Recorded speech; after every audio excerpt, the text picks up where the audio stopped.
Well, again, the second impeachment trial of now former President Donald Trump is about to get fully underway. This time he faces a single charge of incitement of insurrection following the events on the Capitol back on January the 6th. Joining us now live to discuss what's happened so far, we welcome back Dr. Sean Wilson, professor of political science and law at Wright State University. Sean, as I'm sure you know, just minutes ago, the Senate voting 56-44 that this trial is in fact constitutional and can move forward. Let's start by getting your reaction to that vote just in.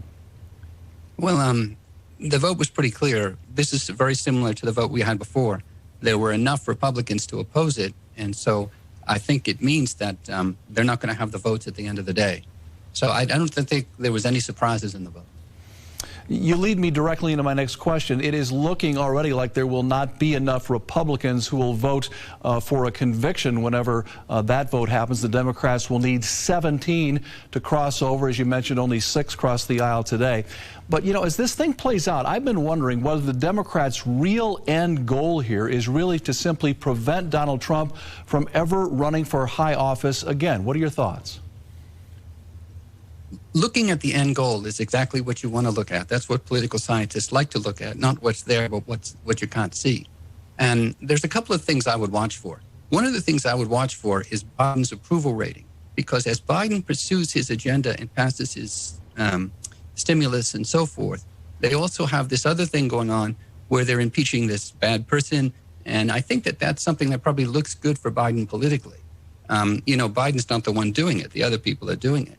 The other thing to watch for is the people who are opposed to Trump and who want to, in the Republican Party, they're probably interested.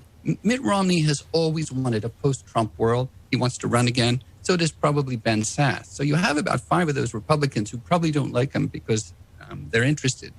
I also think you're right. The final point is that this is about trying to remove a political enemy from the electorate. You know, the system worked last time.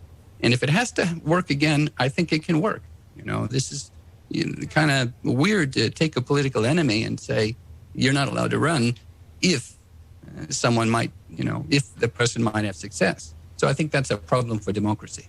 Yeah, the Republican Party clearly at a bit of a crossroads right now, deciding, you know, where they move forward as a party from here. Will it be with or without Donald Trump? The next days and weeks may help us understand exactly what's happening there.